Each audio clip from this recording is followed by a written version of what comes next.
we have one more speaker today, Riti. She'll be talking about in situ synchrotron twins, as shown in aspect 2 toughening in human bone.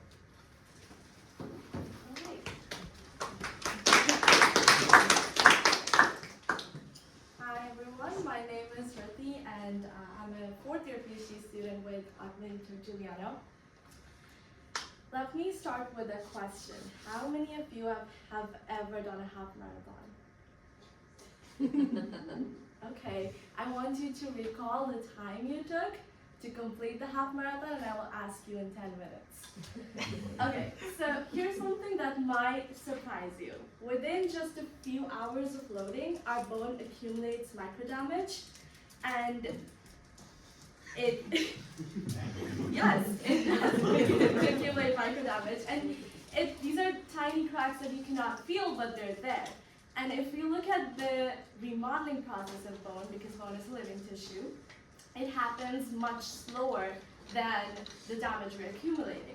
So how is it that bone is able to survive this early damage before remodeling can actually take place and fix anything? So this is because of this beautiful hierarchical structure that bone has. So bone isn't just a solid block. At the macro scale, we have the whole bone, which is made up of this spongy trabecular network on the inside and a hard cortical shell on the outside.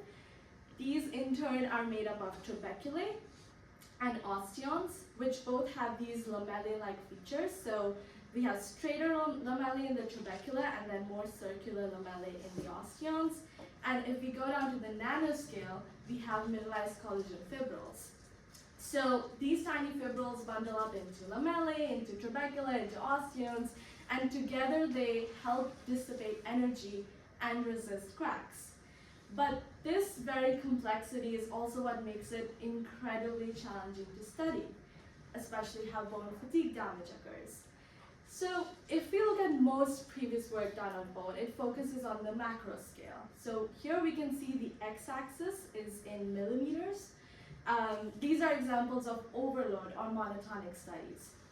The y-axis shows stress intensity factor K, which is just a fracture mechanics parameter that describes the stress state around the crack tip.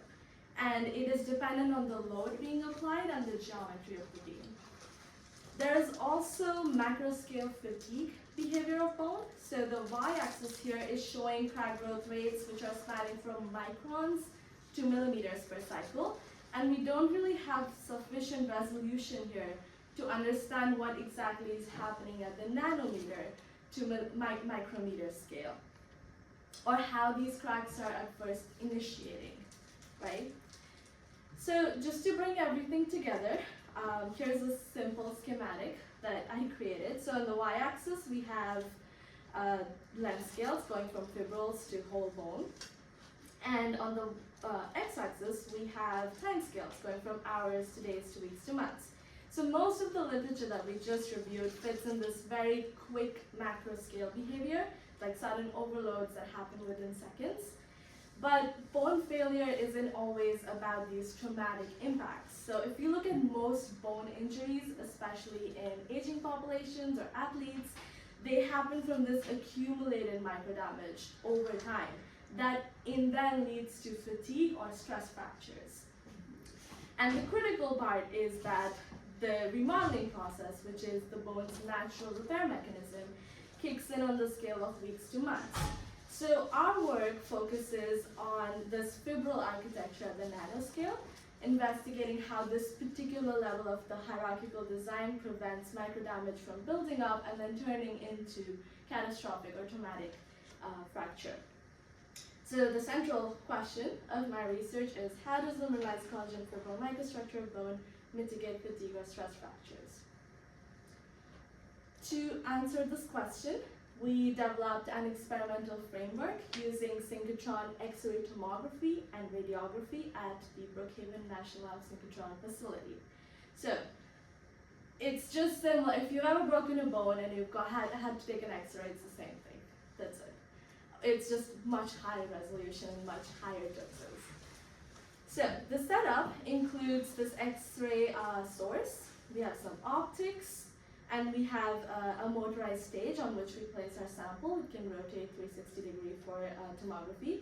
And when we want to do in situ work, so imaging while loading, we place our nanoindenter on top of the stage. We have more optics, and then we have our detector. This is a radiography image based on absorption contrast, and this allows us to visualize crack growth in real time, along with these mineralized collagen fibril deformations as well. So, in our study, we perform 10,000 loading cycles at 1 hertz. Now, this might not sound like much, but physiologically it's about 2.5 hours of cyclic loading, which is the average time it takes to run a half marathon. So who wants to tell us their times now? Are we at average? Are we below average? I'm sure you're all below average. Which is a good thing. Okay, so let's just go over these 3 images slowly. So these are 3 snapshots through the duration of the experiment. And my lab is here. Okay, so the first one is just showing the in situ setup. So we have a thin starting notch, and it's the early stages of the experiment. The beam is intact. In the second and the third image, we are at 6,500 and 9,700 cycles, respectively. So here at 6,500, we don't necessarily see a huge crack that has grown, but we see an increase in the cracked mouth opening displacement, so the notch has opened up. And it suggests that there's a crack that's almost parallel to the fibrils that is opened up. And in the last image, or towards the end of the experiment, we see that the crack has grown almost through the entire beam. And since this image is based on absorption contrast, so it's a projection, we can already see evidence of a tortuous or a non-planar crack through the thickness of the beam. Throughout this experiment, we measured the stiffness, and we found a 75% drop through 10,000 cycles. So as the crack propagates, the effective stiffness drops and the beam becomes more compliant. With the stiffness data, we are able to calculate the effective crack length, which comes out to be about 4 microns, and that actually aligns with our observations in the radiography image as well. So here we see 2 different regimes over 10,000 cycles. So we have a slow drop in stiffness first. So we have slower crack growth rates up to 8,500 cycles, and we'll call that the fatigue crack growth regime. And then we have this section of higher crack growth rates, and we call that the more overload type regime up to about 9,100 cycles. So we're defining these 2 regimes based on their crack growth rates. And then with this information, we can plot what is called an R curve that gives us some sense of the toughening or resistance to crack growth during the experiment. So the x-axis here shows the effective crack length that we calculated from here. And the y-axis uses delta K, which was the fracture mechanics parameter that we discussed earlier. So here, if we have a rising curve, as the crack length increases, we need to increase the driving force for the crack to continue growing. That implies toughening in the material. So higher the slope of this graph, higher would be the toughening. And this graph provides the first high-resolution evidence of how bone undergoes significant toughening, even at the nanoscale during fatigue loading. So we did a deeper dive to understand where this toughening is coming from. Here we have the 3D tomography of our pre- and post-fatigue sample. So again, the resolution that we're getting here is unprecedented, and it allows us to visualize individual mineralized collagen fibrils in 3D. So we were able to segment the crack in the 3D volume, and we found the presence of this main crack and some branches. So the dark purple is the main crack, which is defined orthogonal to the fibrils and within the confines of the notch. And the pink represents these branches that are growing parallel to the fibrils and through the interfaces. So going deeper into understanding the main crack and branches in 3D, these are slices from the 3D tomography of the post-fatigue beam. So if you look at just one, the crack has this sawtooth-like deflection, and a high tendency of alignment towards the fibral direction. But as the crack grows through 2, 3, and 4, the alignment decreases and the crack tends to be more mode 1 growth, or growing straight up. So to quantify this behavior, we can define this parameter gamma. So if the crack is parallel to the fibril, we assume gamma is 1. And if it's perpendicular, looking top down from here, we define it as 0. So this plot represents the mean gamma values that we found for both the main crack and the branches. So in the main crack, we can see that there's first this initial higher alignment to the fibrils that then drops down and stabilizes to a certain value, which is what we saw in these images as well, qualitatively. And in the branches, we see that in general, there's a much higher alignment with the fibrils as expected. Another thing to note here is that the branches only go up to about 1.8 microns, which if we go back to the regimes we defined, corresponds to the fatigue regime. So the branches are only occurring in the fatigue regime of the loading. So what I want you to take away from this slide is that crack branching, observed primarily in the fatigue regime, delays catastrophic crack propagation by aligning parallel to the fibrils within interfaces. Now, exploring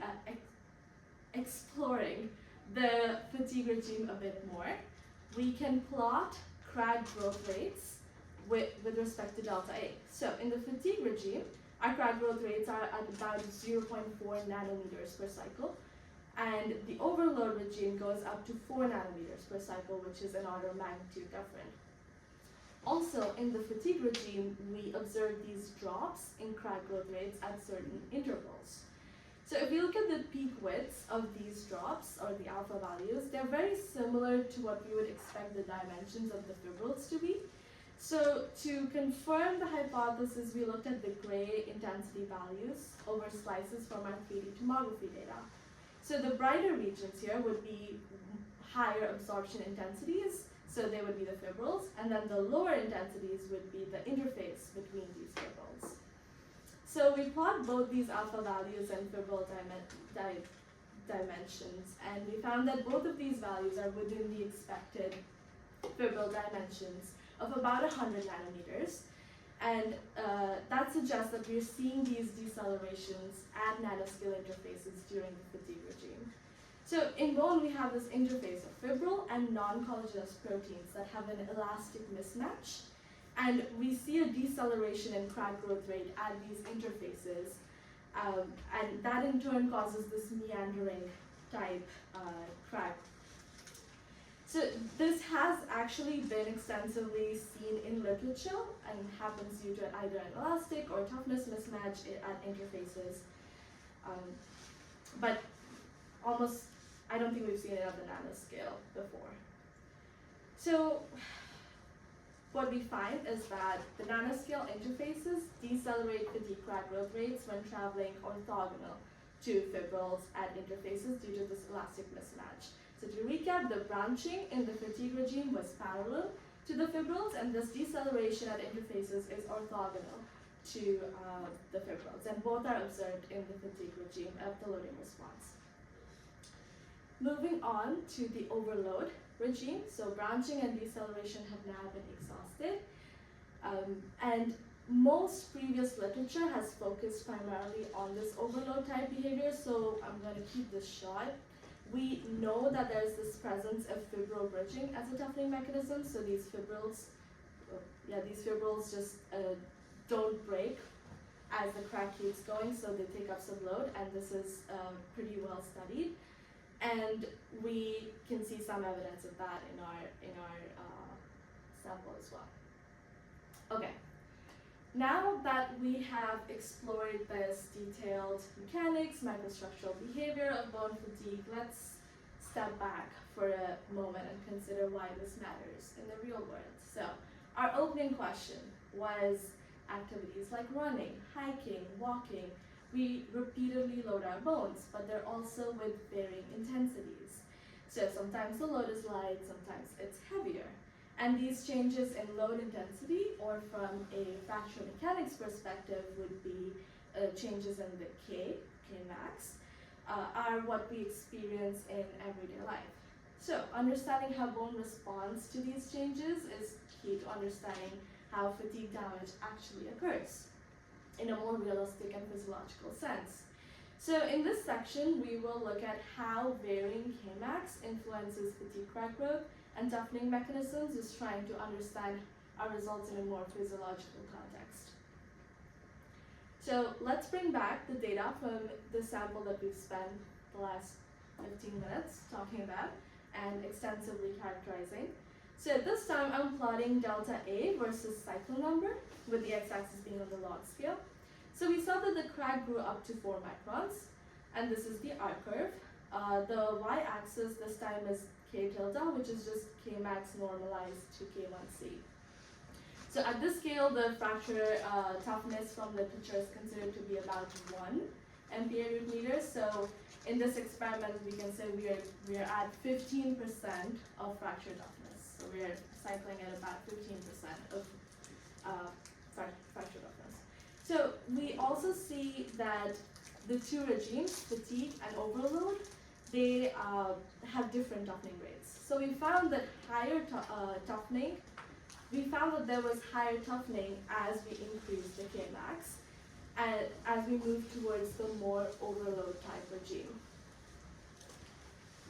And this is the 3D segmentation of the crack that we saw before, and here we can see that we have 4 branches.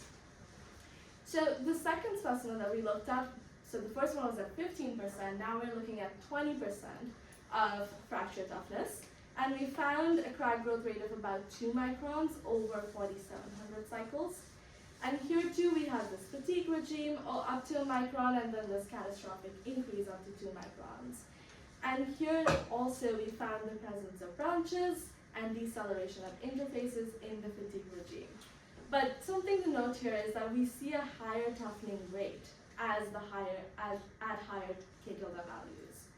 So we saw 2 branches here in contrast to 4 in the previous sample. So we're seeing similar fatigue mechanisms, but there's a difference in the amount of toughening that they're providing that is related to the Kmax or K tilde that we've applied.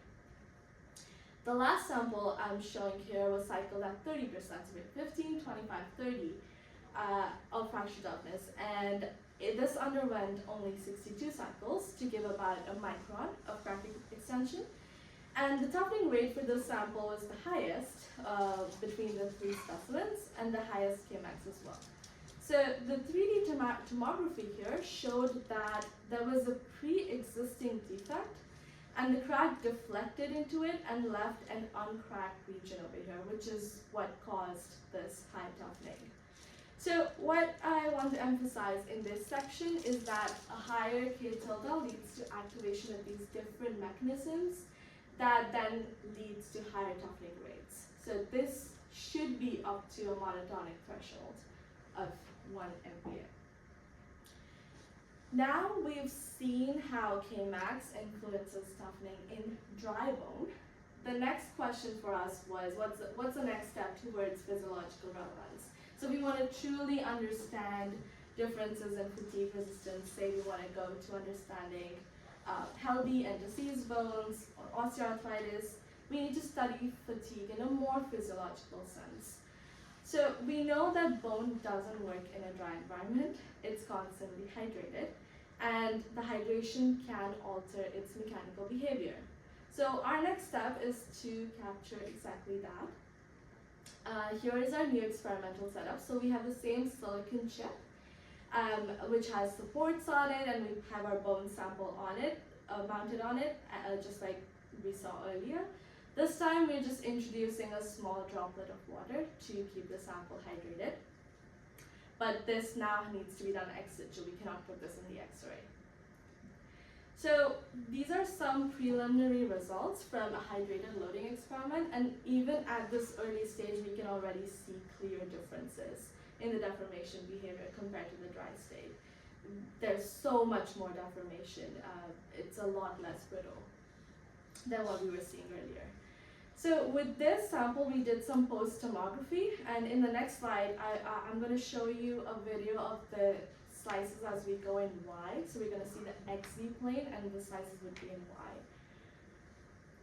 So here, the right one is our attempt to try and segment the crack, but yeah, so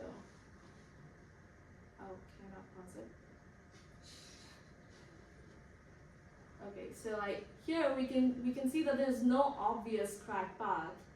There's just a lot of distributed tearing and deformation, which is possibly enabled by the interfaces. So a lot more interfacial sliding, a lot more shear deformation,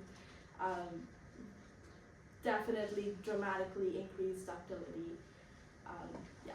So this is ongoing work, and I'm still trying to figure out what happened here. But yeah, that's where the future direction is. So just to recap what we have seen so far, we observed two different regimes of response under fatigue loading: a slow crack growth fatigue regime and a more overload-like response with higher crack growth rates. Both regimes showed significant toughening with a rising R curve, effective R curve. In the fatigue regime, we found the presence of branching, which was parallel to the fibril interfaces, and we found deceleration of crack growth rates at fibril interfaces when growing orthogonal. And this was due to the elastic mismatch that the crack tip encountered at the interface. We could also say that the fatigue loading probably allows for more time for the crack to interact with the microstructure and provide more toughening, hence the branching and the deceleration. In the overload regime, consistent with previous literature, we found some fibril bridging as a toughening mechanism. And as we increased applied loads or higher K tilde, we were activating different mechanisms that then led to higher different toughening rates. I would like to thank everyone from my lab who's here. This is the Riti lab, and